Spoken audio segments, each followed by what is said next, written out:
Este ciclo de conferencias que está realizado por el Instituto y hace por la Plataforma de Matemáticas tiene un propósito, como hablamos de en Facebook, en la página, hay una cierta costumbre, idea que en muchos otros lados es muy activo en tener cierto tipo de pláticas, de coloquios, en reuniones. Pues adquiere cierta cultura matemática en áreas que a lo mejor no trabaja, que son importantes, de alguna manera tener ese conocimiento de lo que se hace puede ayudar a la investigación. Nos hace un poquito más, nos hace tener una mayor idea de la problemática en general en matemáticas. También, por supuesto, creemos que puede ser que algunas de estas pláticas a muchos de ustedes no hayan oído hablar del tema nunca y a algún grupo de ustedes les interese y pues puedan pedir un curso, una relativa en relación a esa área. Entonces, cualquier comentario en ese sentido lo pueden poner en la página de Facebook. Entonces, Paco y yo trataremos de cierto número de gente, pues debemos de pedir, organizar que se pueda ofrecer en algún momento alguna plática en esa dirección. Pero sobre todo creo yo que es la idea del coloquio de que todos oigamos lo que se hace en otras áreas, con su propio interés, y aprender cosas de una manera sencilla, la problemática. Entonces, van a ser cada semestre va a haber 12 pláticas. Empieza el tercera semana del semestre y acaba la tercera semana antes de que terminen las clases, para que no ustedes estén libres los primeros 2 semanas con inscripciones y todo, y estén libres para el final de cursos y exámenes. Entonces, nuestra primera plática el día de hoy es topología diferencial, Santiago de muchas cosas,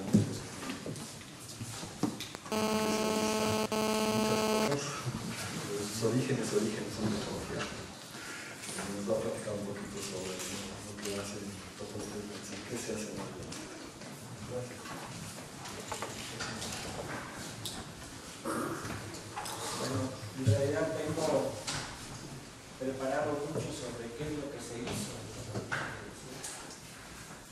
Más bien va a ser histórica, si se me oye bien. Manuel, ¿sí me oyes? Más o menos, así sí. Bueno, tengo que hablar más fuerte. Entonces voy a practicar casi 2 ciclos de matemáticas. Va a tener que ser un poco a prisa, pero lo que quiero es que vean, a ver si logro que capten el movimiento de estas ideas, cómo se ha venido transformando y cómo hasta el día de hoy no va a ser una plática elemental. Voy a tratar de explicar las cosas, pero no es así mi idea explicar cositas con detalle. Espero que sí capten la idea general de lo que estoy tratando de comunicar. Habrá cosas que no entiendan, pero lo primero que tienen que entender es que hay que aprender a no entender. Muchas veces va una plática y pues, hay detalles que no me entiende, pero siempre puede uno tratar de pescar algo, de hacerse una idea, de dejar de un lado esos detalles que no se entienden y tratar de ver de qué se trata el asunto. Bueno, ya, más rápido.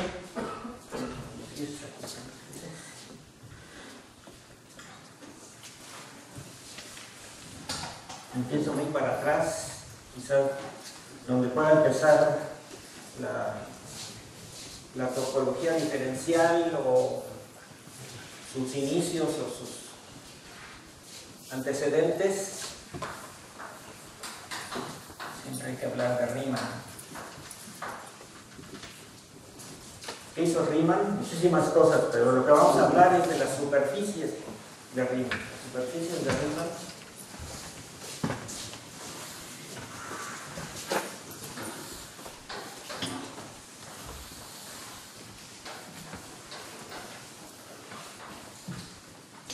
Ahí están las superficies de Riemann, pero ¿qué son? ¿Por qué hizo esas superficies? ¿Qué tiene que ver? Lo que se estudiaba mucho en esa época eran las integrales elípticas, que se llaman elípticas. Ustedes en los cursos de cálculo aprenden a integrar cosas como esta.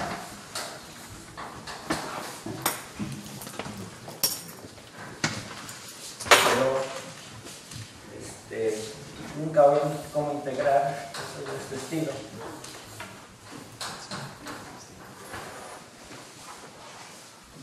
Y la razón es que esas no se pueden integrar.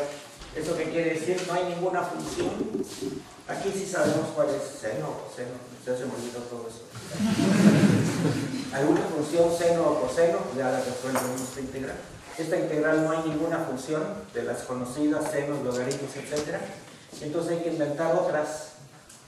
Y se inventaron otras que se llaman funciones elípticas.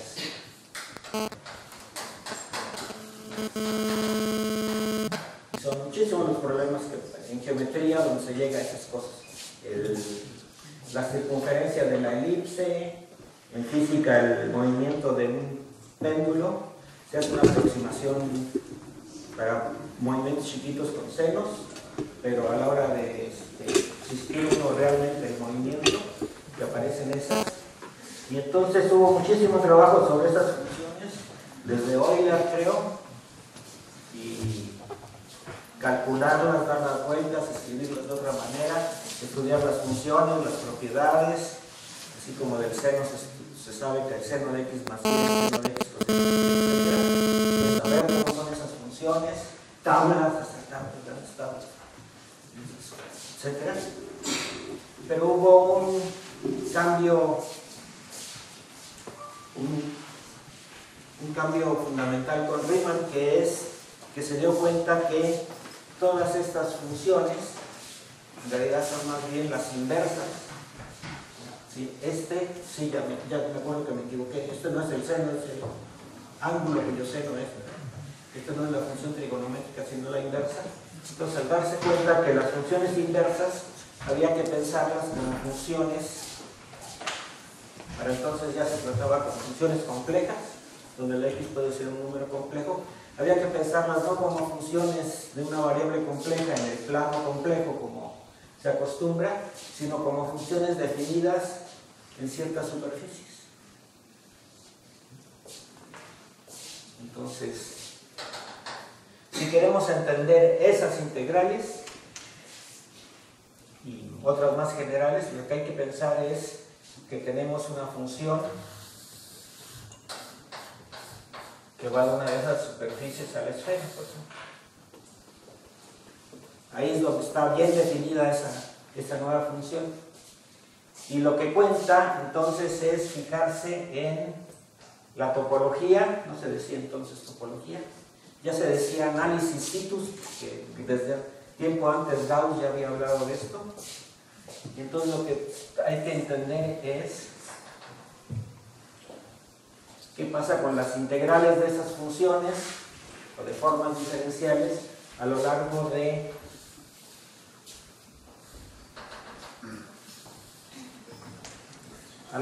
ciertas curvas.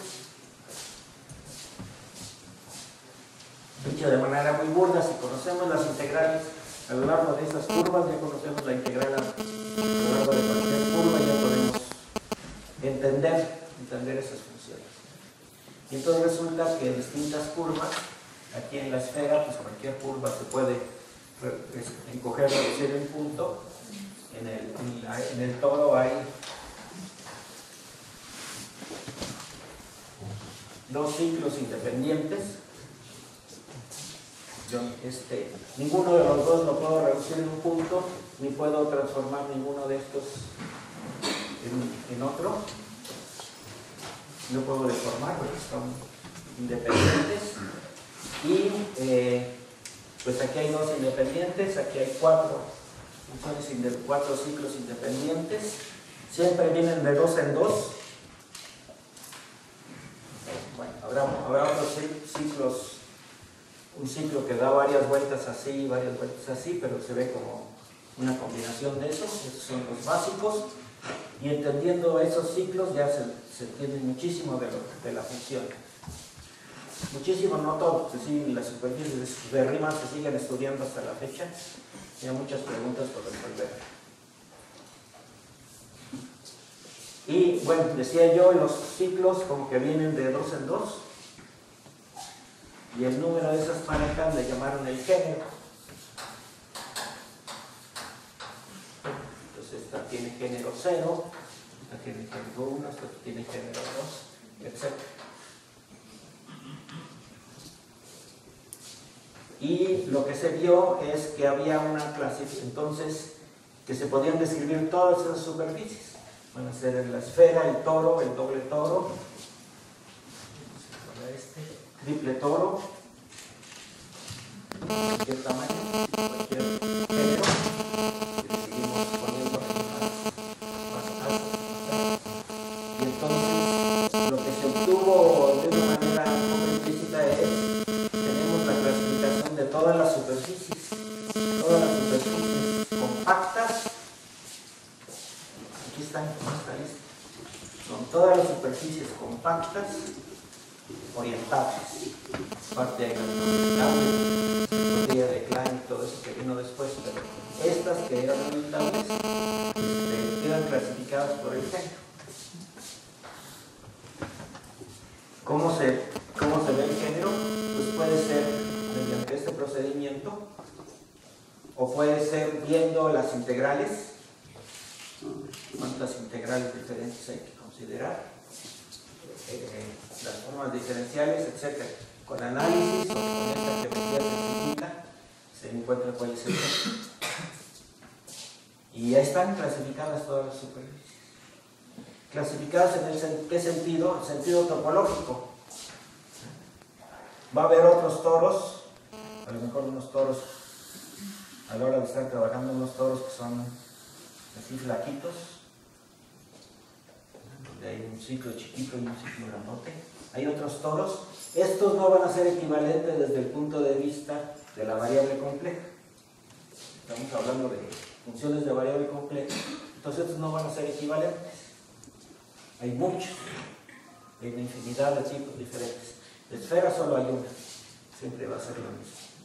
Entonces hay dos clasificaciones, una la topológica y otra la compleja desde el punto de vista de la variable compleja.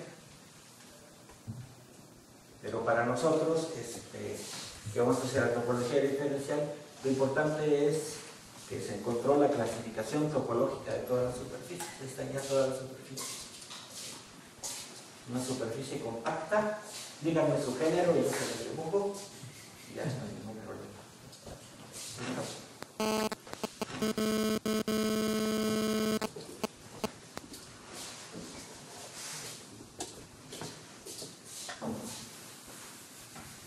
No sé qué es esa abuela que empieza.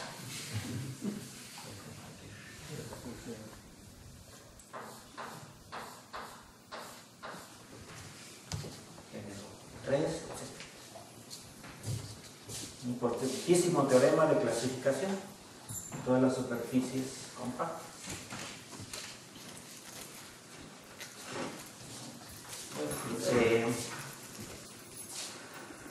Me brinco de esto a Juan Caré.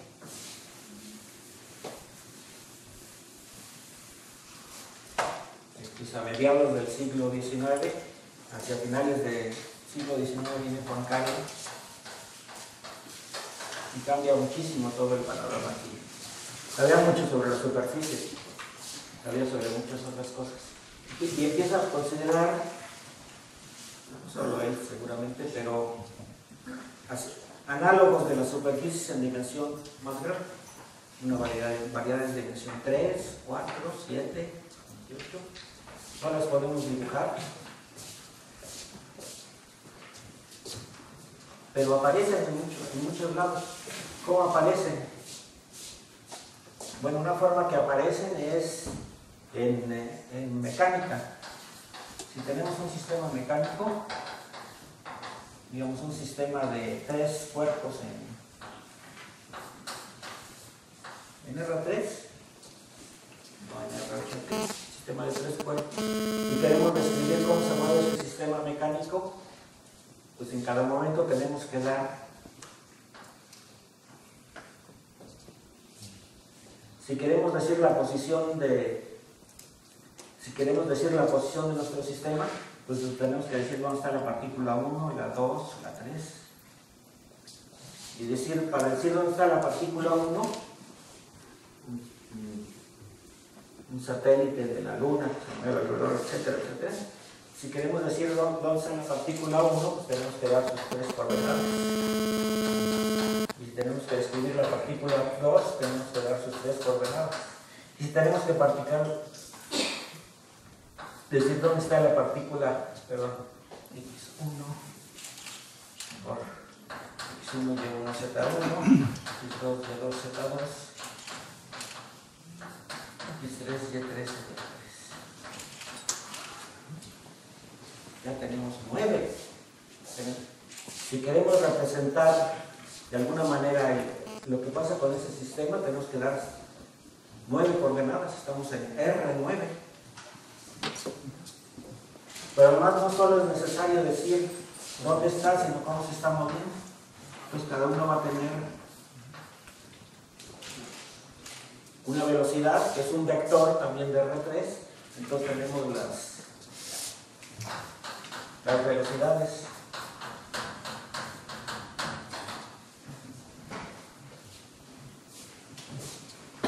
Y lo que nos dicen, entonces tenemos si ponemos las velocidades, ya estamos en un espacio de dimensión 18. Les espanta un espacio de dimensión 18.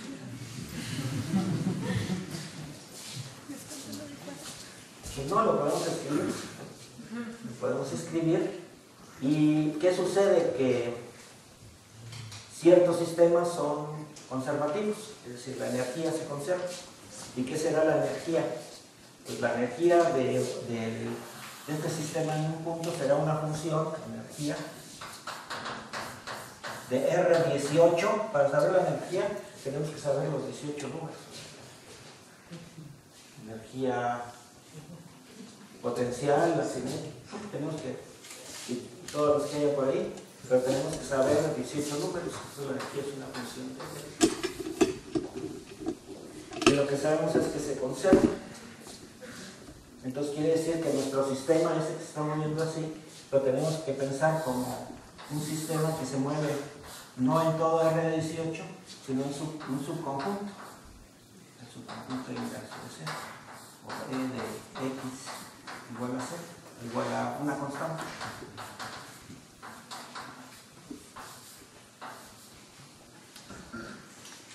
¿Y eso qué es? Pues es una cosa de dimensión 18, le hemos quitado un grado de libertad, dirían los físicos. No estamos en todo R18, sino estamos en una cosa, dentro de R18, una cosa de dimensión 17. Bueno, pero la podemos escribir, la podemos trabajar, etc. Y estudiar cómo se mueve el sistema dentro de esa superficie de dimensión 17. En particular, bueno, también en geometría aparece mucho, de repente nos encontramos con espacios de dimensión mayor. El espacio de todas las cónicas. Queremos entender cómo son todas las cónicas, construimos el espacio de todas las cónicas. Para dar una cónica, pues tenemos que dar bastantes coeficientes. Y curvas de grado 3, pues ya se hacen un grado. Los espacios de proyectivos, muchas cosas en geometría nos llevan a que considerar espacios de dimensión mayor. Entonces, ciertas superficies. Por ejemplo, podemos considerar, entre otras, las esferas. En R2, en R3 consideramos las esferas.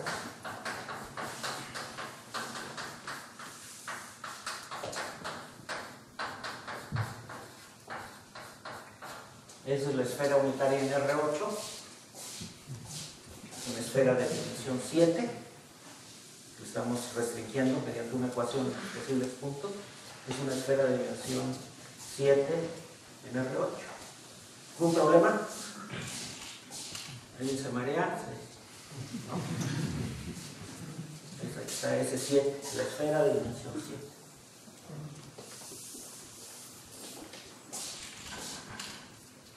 A la hora de pensarlo, lo pienso así, haciendo el dibujito aquí en R3, y ahí piensa uno, pues me voy de un polo al otro, le doy la vuelta y no sé qué, hace sus dibujitos en R3 para tratar de entender qué está pasando, para tratar de ver qué está pasando. Pero a la hora ya de demostrar, ya que entendió uno, demostrar las cosas bien, hay que recurrir a las ecuaciones o a las fórmulas o lo que uno esté trabajando. ¿Y? Aquí está la esfera de dimensión 7.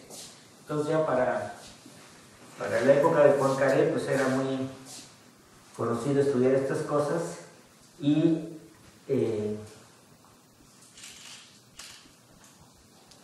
pues se plantó también, bueno, vamos a seguir con la clasificación de Riemann. Aquí ya sabemos cuáles, de todas las queremos clasificar ahora todas las de dimensión, la que sigue 3, dimensión 3. Clasificamos la dimensión 2, ¿por qué no la dimensión 3? Entonces quisiéramos reconocer, hacer nuestra lista de todas las superficies, de todas las variedades, se llama variedades cuando son de 3 dimensiones, variedades de dimensión 3, y entonces pues lo primero que habría que empezar es con reconocer cuál es la esfera. Aquí de todas estas la que reconocemos es la esfera, que es la de género 0, que quiere decir que cualquier círculo, cualquier curva cerrada aquí la puedo contraer un punto. Bueno, pues hay la esfera de dimensión 3, la esfera de dimensión 3, así la dibujo. También se puede pensar, como tengo R3 y le agrego un punto al infinito, S2 es R2 y le agrego un punto al infinito, S3 es todo R3 y le agrego un punto al infinito, y entonces pues mi clasificación ¿cómo empezaría? Pues de todas las superficies de dimensión 3, variedades de dimensión 3 que se llama, pues es la S3, debo reconocerla porque es la única donde puedo contraer todo un círculo. Y entonces dijo eso. Conjetura de Poincaré, de todas las variedades compactas de dimensión 3, la primera se reconoce, la S3, se reconoce por esta propiedad. Parece que dijo eso en 1905.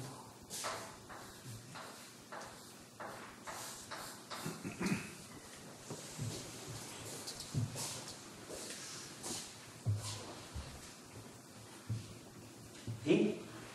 ¿Una pregunta? ¿Alguna duda? Bueno, hizo muchas otras cosas Poincaré.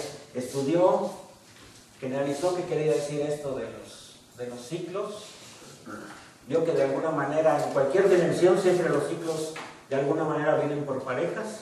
Si hay un ciclo de una dimensión, luego hay un ciclo de la dimensión complementaria que corta en un punto. Todo esto de los ciclos, eso se llama la homología, que es contar el número de ciclos, pero luego ya...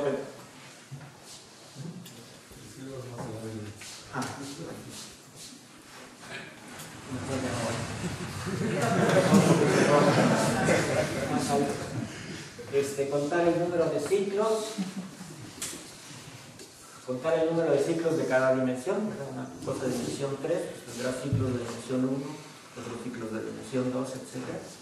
Y entonces se trataría de, pues hace la teoría general de esto de los ciclos, la dualidad de Poincaré, que es como decir esto que los ciclos siempre vienen por parejas. Bueno, muchas otras cosas que hizo.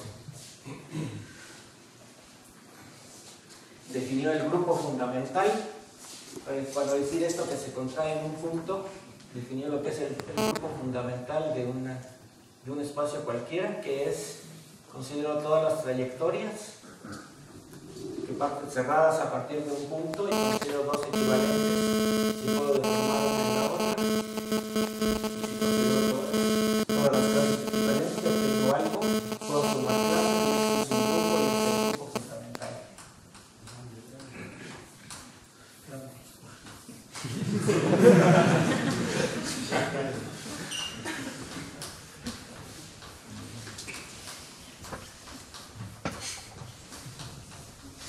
Que es algo así como considerar todas las funciones como mandar F1 de todas las maneras posibles a mi espacio y considerar que dos son un espacio X cualquiera y considerar que dos son equivalentes y puedo formar una de la otra.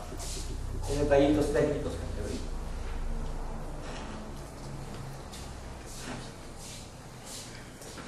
Muchísimas cosas hizo Poincaré de las que no puedo hablar.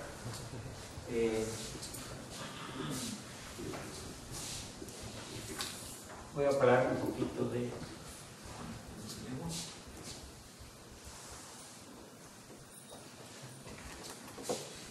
Después viene una época larga. Ahí cabe destacar a un matemático Whitney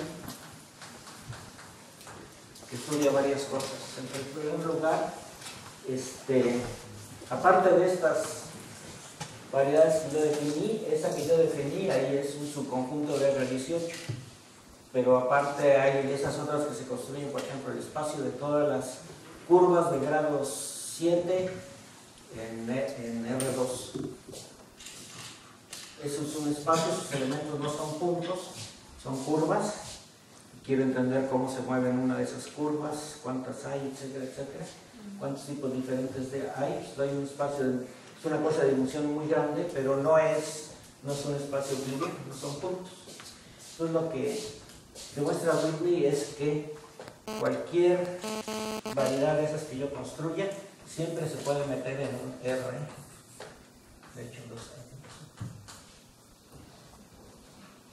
que esas variedades, hay variedades abstractas que se dividen quién sabe cómo, y hay unas muy concretitas que es, yo me agarro en el espacio euclidiano y pongo ciertas condiciones o restricciones y tengo una variedad. Esas abstractas así que ya luego hay definiciones completamente generales, lo que demuestra es que se pueden meter y también estudia inmersiones, que es cómo se pueden meter otras formas de meter el círculo en el plano, por ejemplo, que es así, que también aparece muchas veces, y esa no es una inmersión, no es 1 a 1, porque tiene un cruce, pero eso las estudia también. Y estudia muchísimas cosas más, las singularidades, no solo los espacios, sino las funciones que hay entre espacios, qué tipo de singularidades tienen. Para eso ya había habido la teoría del señor Morse, que estudiaba los puntos críticos de una función, cómo eran los distintos puntos críticos y cómo se acomodaban, etc. Y hay muchos desarrollos, sobre todo de topología algebraica, hay muchas cosas de topología algebraica. Haces fibrados, clases características, no puedo traer todo eso, pero se desarrolló mucho. Aparecen las foliaciones.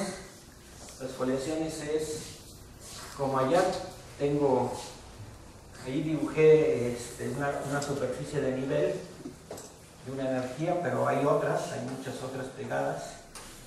Entonces, entender cómo son estos manojos de variedades, etc. Entonces hubo un desarrollo muy fuerte.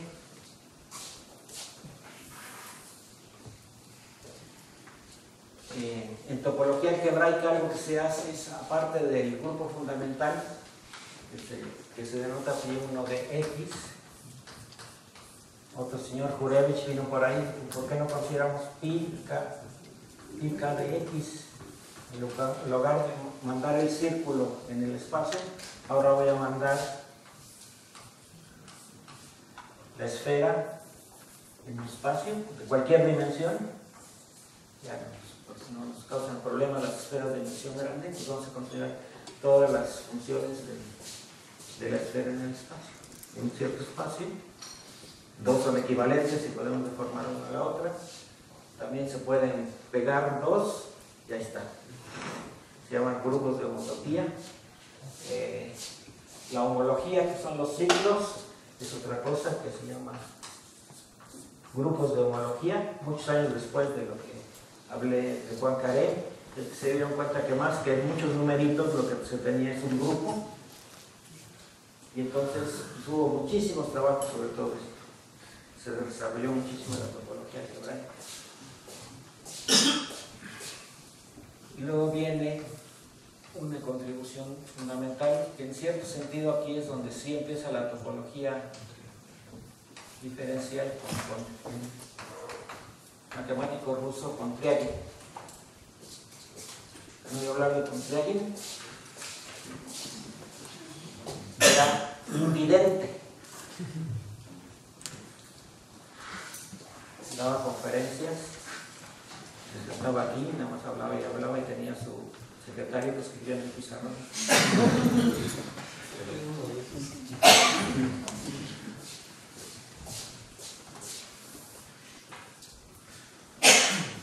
Luego estaba Lefschetz, que no tenía manos, en fin. Alguien propuso un método un poco drástico para generar buenos matemáticos. Afortunadamente no los quiero. Bueno, y aquí está Lefschetz por todos lados también. Entonces, Kontriagin lo que observa es una manera de calcular estos. Estos se calculan fácil. Se mueve uno, encuentra los ciclos, puede ser trabajoso para un espacio muy complicado, pero estos son muy difíciles de calcular. Y él encontró una manera de calcular algunos.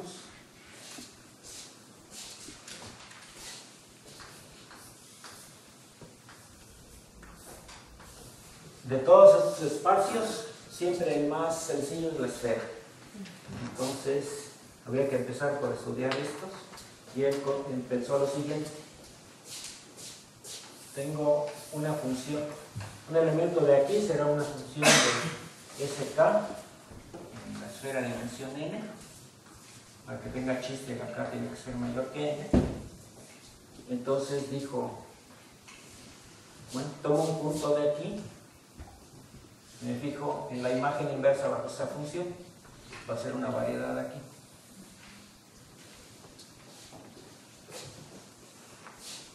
Ahora, si tengo dos, si la deformo, ¿qué va a pasar? ¿Va a seguir siendo la misma variedad? No, pues a la deformo no puede pasar algo así como para una cierta función, la imagen inversa son, dibujo aquí 3 puntos porque no puedo dibujar más, y aquí nada más es un punto, pero lo que pasa es que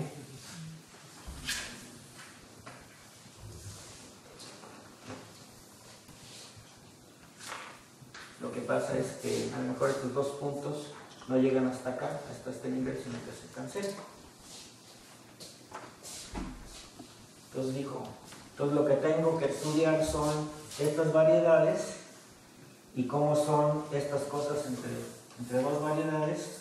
Va a haber una variedad que ahora le llamamos un cobordismo. Se consideran variedades con frontera y variedades con 2 fronteras. Entonces digo que esta variedad y esta son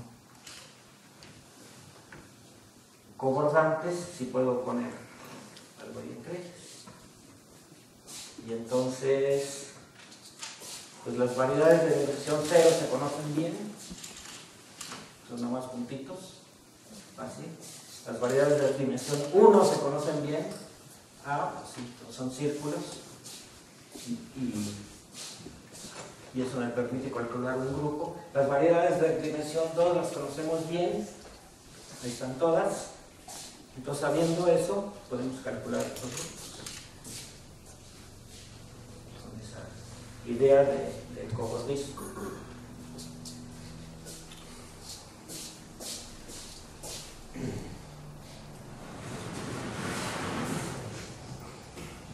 Y algo que demuestran es, y hay unas variedades, en los casos que hemos visto son todas, porque todas las variedades, una pareja de círculos es cobordante a un solo círculo. Ahí está una variedad con frontera de dimensión 2. De un lado tengo 2 círculos y tengo otro círculo. Todas las variedades que tengo ahí de dimensión 2, todas son cobordantes. Todas son cobordantes a la esfera. A ver, tratan de pensar. Tenemos una de esas variedades, la podemos rellenar, ¿no? Y el toro sólido, todas esas variedades podemos pensar como que son sólidas.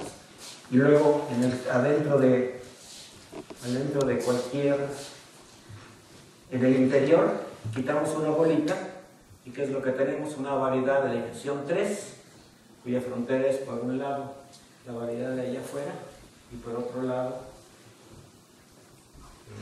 una esferita de la bola que quitamos. Entonces todas ellas son cobordantes. Entonces él y su alumno Rochlin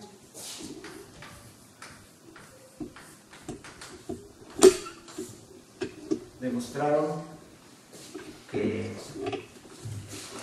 todas las variedades de dimensión 3, todas las de dimensión 3 también son cobordantes a la esfera.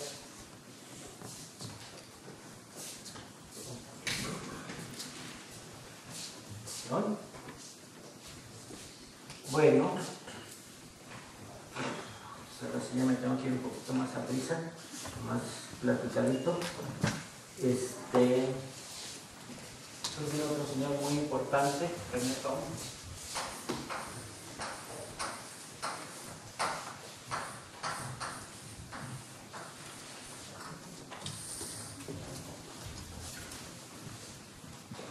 Que agarró esa idea y dijo, estoy quitando matices, diferencias, pero dice, ¿por qué no hacer todo ¿por qué no hacer de una vez todos? En todas las dimensiones vamos a ver cuántas variedades hay cobordantes o no. Dimensión n, agarro una variedad de dimensión n. Si hay una variedad compacta de dimensión n más 1 que las une, son cobordantes. Y ahora quiero calcular de todas las dimensiones, cuántas variedades cobordantes hay. René Thom era alumno de Cartan. Hay una anécdota falsa, pero muy ilustrativa, que Cartan le dijo a Ser, que era alumno suyo, dice, oye, tengo este alumno que está loco, quiere agarrar todas las variedades, clasificarlas y formar un grupo y un anillo con ellas. Encárgate tú, ¿no? Ya no lo soporto. O sea, no es obviamente, como se dice, apócrifa esa historia, pero lo que sucedió es que René Thom consiguió efectivamente todas las variedades, hacer una clasificación por cobordismo, y él te dice de dimensión 1 cuántos hay, nada más una, ¿verdad? De dimensión 2, 3, de dimensión 4 hay una que ya no es cobordante a la esfera, y tomar muchas copias de eso o pegarlas como aquí. Eso sí se sabía. Y entonces él dijo el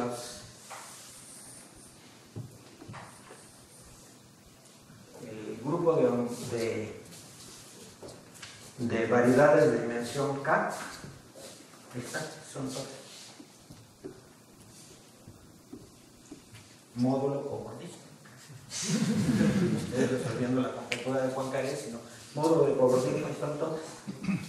Le dan cualquier variedad, va a ser cobordante a una de mi lista.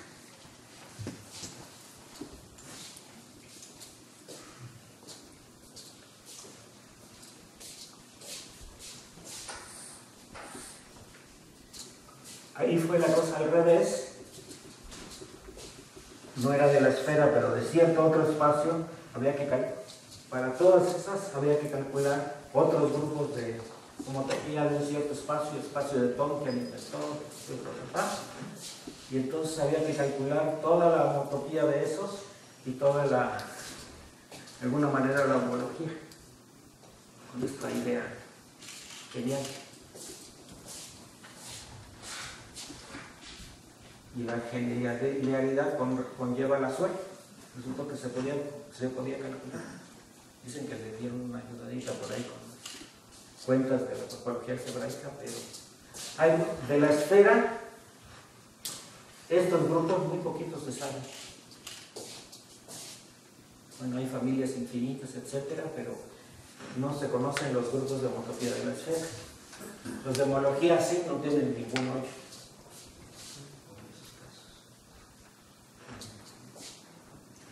Y resulta que este espacio que construyó Tom, que es el que correspondía a estos cobordismos, se puede calcular todito. Toda la homotopía, toda la homología. Creo que hasta la fecha son pocos los espacios que se conocen todos. Entonces ahí está. Hizo muchas otras cosas, Tom, muchísimas contribuciones a todo lo que venía de atrás.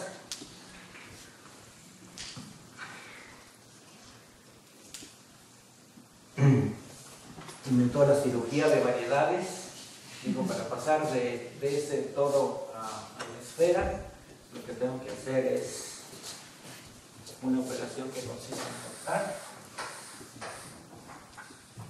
Si aquí le corto, pues en caso sencillo, pero si aquí le corto, tengo algo así, y ahora en lugar de aquí le quito una banda, y en lugar de ponerle una banda ahora le pongo dos tapas, eso me da el esfero, es una manera de pasar una variedad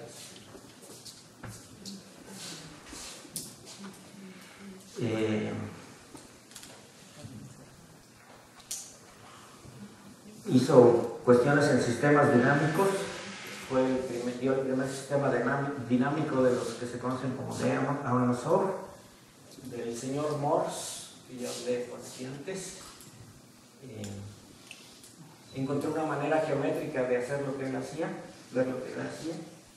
Entonces hizo muchas cosas de cobordismo.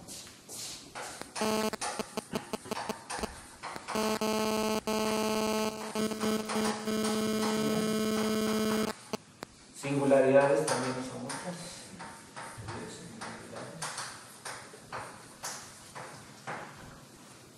Hay una anécdota, eso sí es cierta, de que dijo, para entender las singularidades hay que demostrar este teorema. Y a un señor que estaba ahí sentado le dijo, ¿y tú lo vas a demostrar?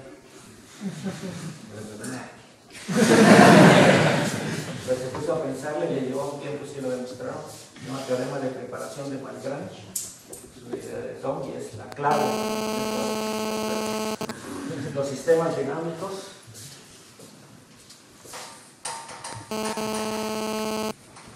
También hizo contribuciones fundamentales al sistema dinámico, aportaciones, todo.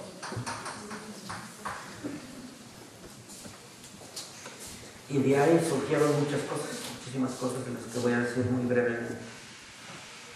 Pero Renaud Tom sabría decir qué maravilloso fue de la época, él dice entre 1935 y 1950, qué fabulosa época la topología. Se hizo los haces fibrados, se hicieron las clases características, los cuadrados de Stilroth, millones de cosas muy importantes. Qué época tan genial. Y ahí se pararon. Bueno, pero después de esto hay muchas cosas, ¿no? Después de esto han pasado muchas cosas. Pues resulta que prácticamente en todas las cosas que seguían,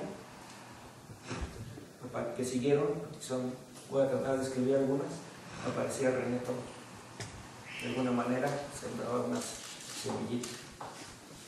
Otro matemático muy importante, Raúl Bott, decía, cuando fueron los 65 años de René Tom, decía, agradecemos a René Tom el haber abierto tantas puertas, pero sobre todo el haberlas abierto así nada más un poquito, de tal manera que los que veníamos detrás nos pusimos a... Bueno, hay miles de métodos de René Tom. Otro decía, esta idea me fue sugerida por René Tom en mi trabajo, pero me la sugirió de una manera tan amable y natural, que ya todo el resto del tiempo pensé que era mío. En fin, es un verdadero cataclismo que causa que me tomen todos esos elementos. Voy a mencionar algunas cositas. Tengo que...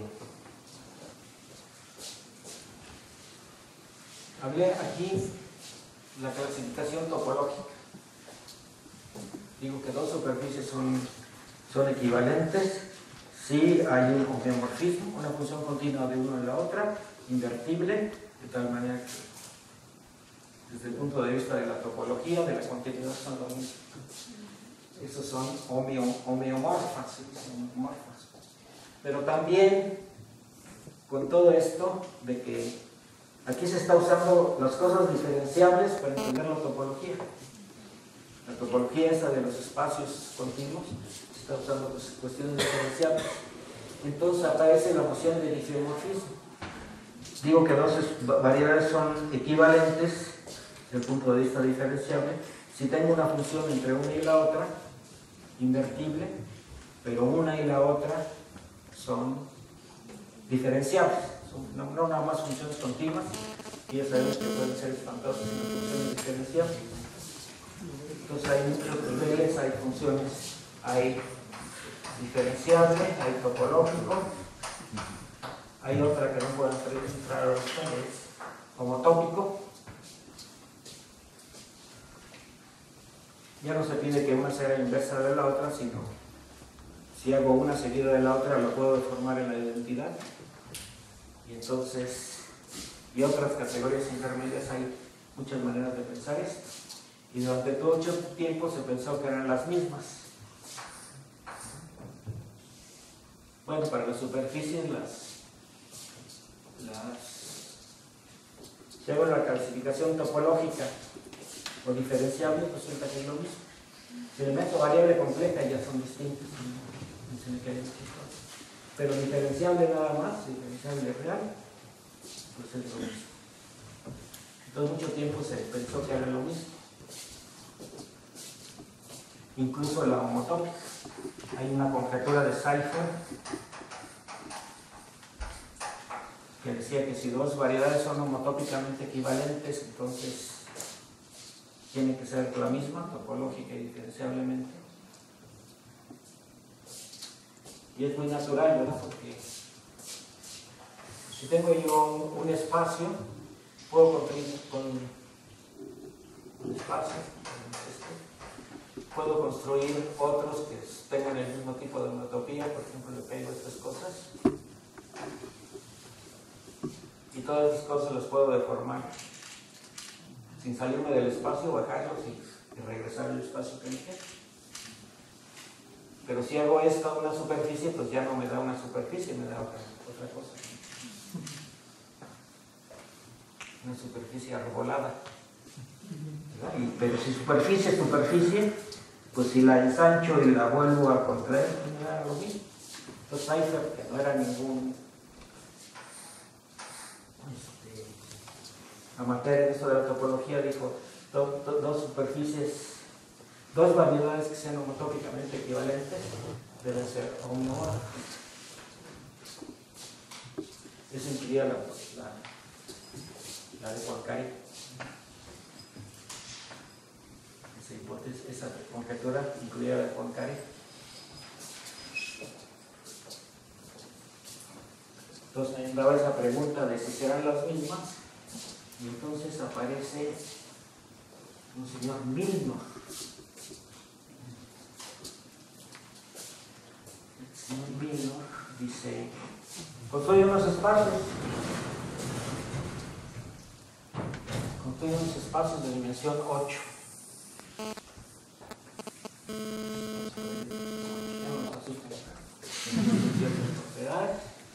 Y se fija cómo es la frontera. Son espacios con frontera. Y la frontera la ve y se ve como una esfera. Es igualito a una esfera. No tiene hoyos, es como una esfera. ¿Será una esfera o no será una esfera? Bueno, si es una esfera, le pego una bola,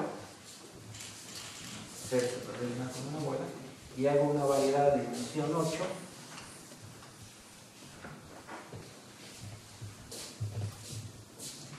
Pego bien para que todo sea lisillo, y encuentro una variedad de dimensión 8. Y entonces me fijo en la lista de las de René Thom.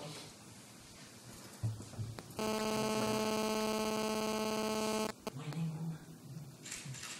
Esta variedad no corresponde con ninguna de las de la lista de Thom.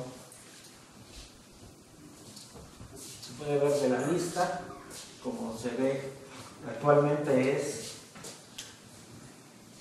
otro cataclismo. Un señor Hirzebruch agarró lo de Thom y se dio cuenta que era justo lo que necesitaba para obtener una teoría así súper general de las variedades algebraicas y quién sabe cuántas cosas. Y en particular hay una fórmula de Hirzebruch que relaciona distintos invariantes. Entonces, todas las de la lista de Thom cumplían esa fórmula de Hirzebruch y esta no. ¿Cuál es la única posibilidad? Él dice que estuvo explorando varias, pues a lo mejor me equivoqué acá, no, nada. Esta cosa probó que era homeomorfa a una esfera, pero le pegaba algo y no. La única posibilidad, que fue la última, se consideró, bueno, lo que pasa es que esta cosa es una esfera, es homeomorfa a la esfera, pero no es difiomorfa a la esfera. Esferas exóticas se les llama ahora. Son variedades topológicamente equivalentes a la esfera, pero diferencialmente equivalentes.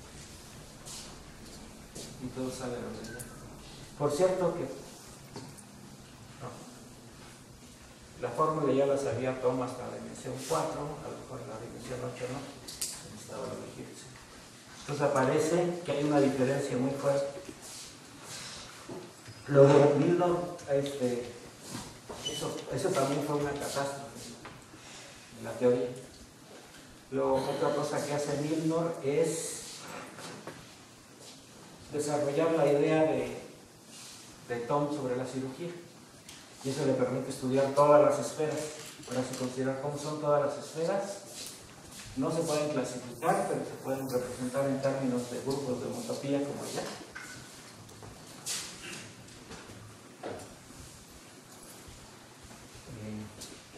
Lo de la cirugía ha tenido un desarrollo muy fuerte, que no solo para las esferas, sino para la clasificación de las variedades.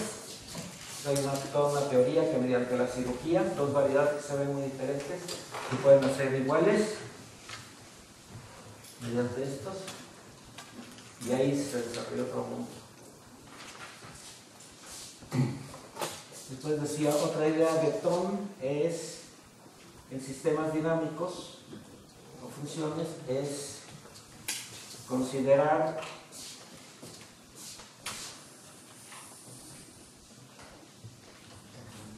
una superficie, es considerar los puntos críticos, pero además considerar las trayectorias que unen los puntos críticos, formando un sistema dinámico. Se tiene una función,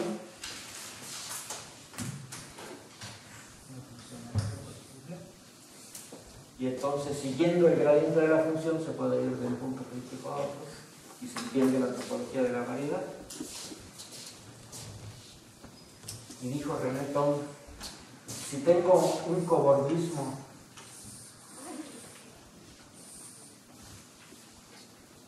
que no tenga hoyos, entre dos variedades que no tenga hoyos, que no haya ciclos de estos, entonces el cobordismo va a ser como el producto, va a ser un cilindro y la variedad de aquí es la misma que la variedad de aquí. Entonces otro señor muy brillante, jovencito, tomó la idea y demostró exactamente ese teorema. Se llama teorema del H-cobordismo. Un cobordismo que sea homotópico, sin hoyos, es un cilindro. Y con eso demostró Poincaré. pero no el Poincaré en dimensión 3. La pregunta de Poincaré se puede plantear en dimensión 4, ¿por qué no? Y 5, pues sí, la dimensión 5 es la única que no tiene hoyos.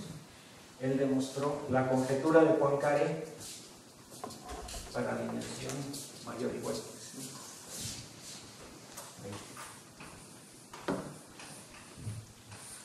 Toda variedad de dimensión 5 o más que no tenga hoyos es homeomorfa. No difeomorfa porque ahí están los ejemplos de esa conjetura que no se había demostrado para dimensión 3, él la demostró. Y bueno, seguramente ya saben la historia. En los 80s, creo que ya no voy a hablar del desarrollo en los 80s, pero en los 80s se demostró por un lado la conjetura de Poincaré en dimensión 4.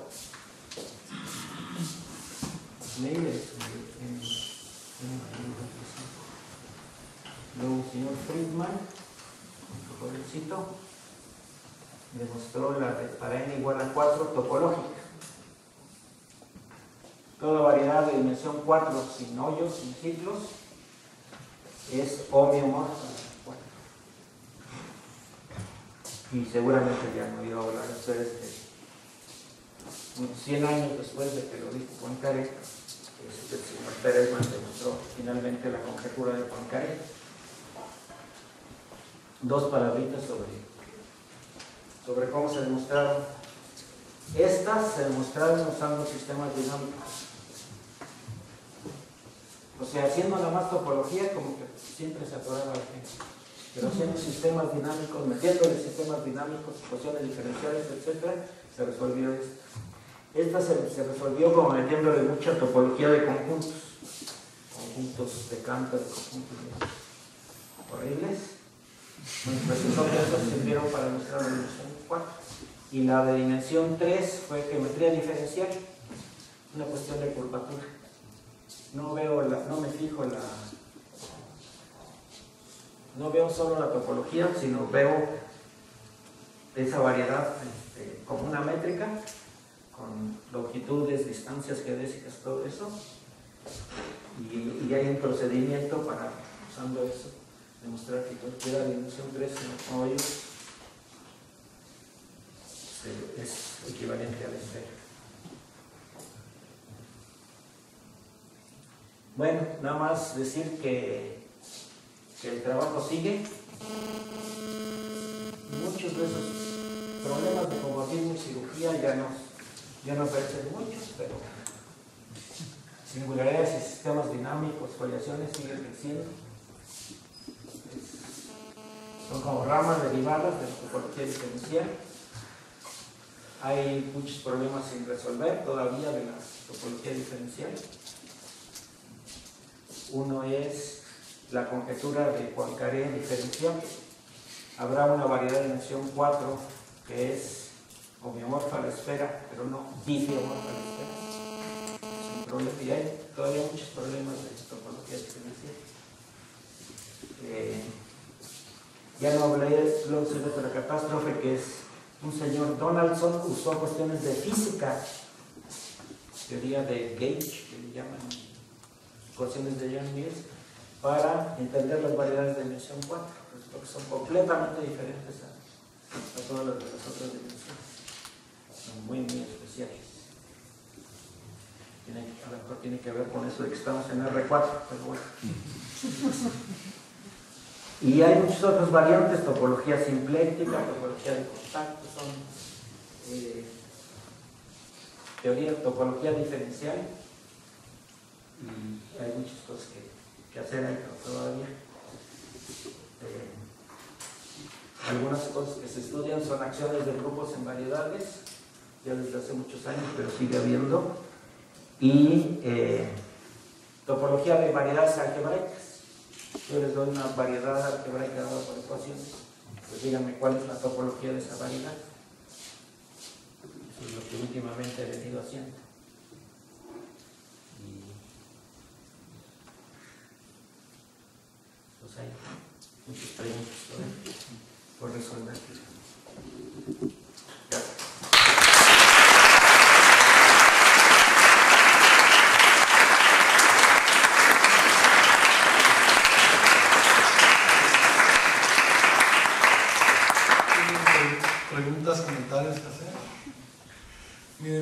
La idea de estas pláticas es que en algún momento ustedes también se suelten. Es la primera vez que vemos muchos de nosotros las pláticas, los temas de los que se hablan, pero que ustedes se sientan en plena libertad de hacer preguntas, comentarios o cosas de ese tipo.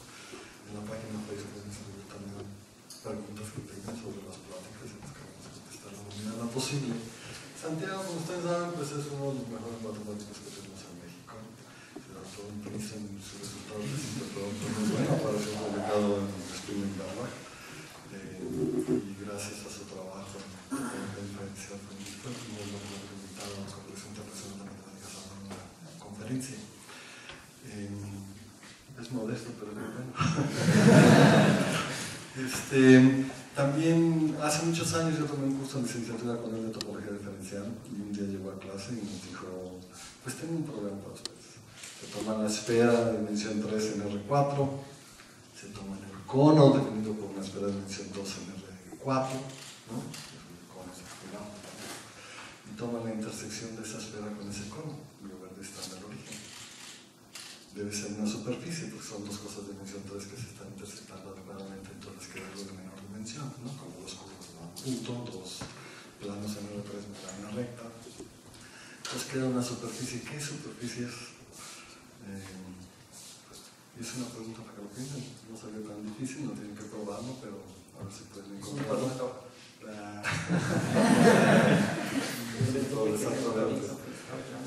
Iba a hacer una tarea para que lo escribieran en el Face, pero en realidad no tengo respeto.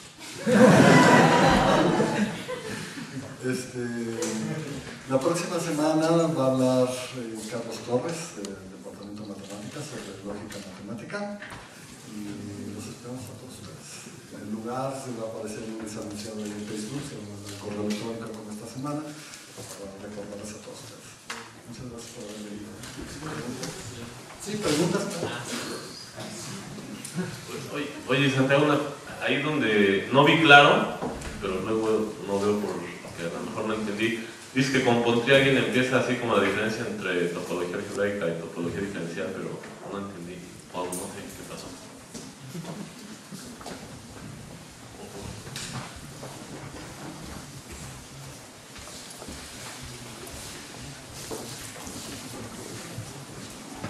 Bueno, es la primera vez que se aparecen todas estas cosas de cobordismos. La primera vez que aparece topología diferencial como un útil para entender la topología. Desde la topología diferencial entendemos la topología. Luego René Thom lo volteó mediante la topología algebraica, entendemos la topología. Sacamos esa clasificación de usuario. A lo mejor no remarqué suficiente. Lo que quería decir es que des en cuenta que es una clasificación súper burda de las variedades. No sé, esta de aquí tenemos la clasificación de la dimensión 2. Bueno, bajo esas todas son equivalentes. Todas las de dimensión 3, todas son equivalentes. La escritura de Poincaré es bien burda. Todo esto, pues, sin embargo, gracias a eso que salieron cosas tan finas como las esferas exóticas.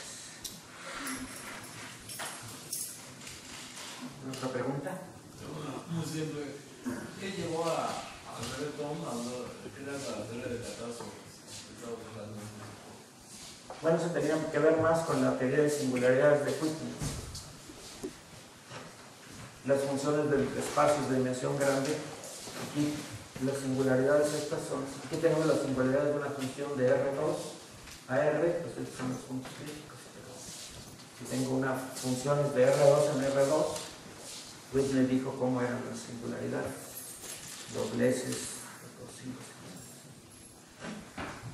y eso él intuyó que eso tenía mucha relación con muchas cuestiones reales, donde se aparecían justamente, en cuestiones de biología sobre todo, aparecían ciertas configuraciones que tenían que ver con eso. Entonces desarrolló la teoría de catástrofes como una teoría dentro de sistemas dinámicos para explicar, por ejemplo, el crecimiento de un ser vivo, cómo cambia de ser una pelotita toda uniforme a volverse algo con muchísimos tejidos diferentes, etc.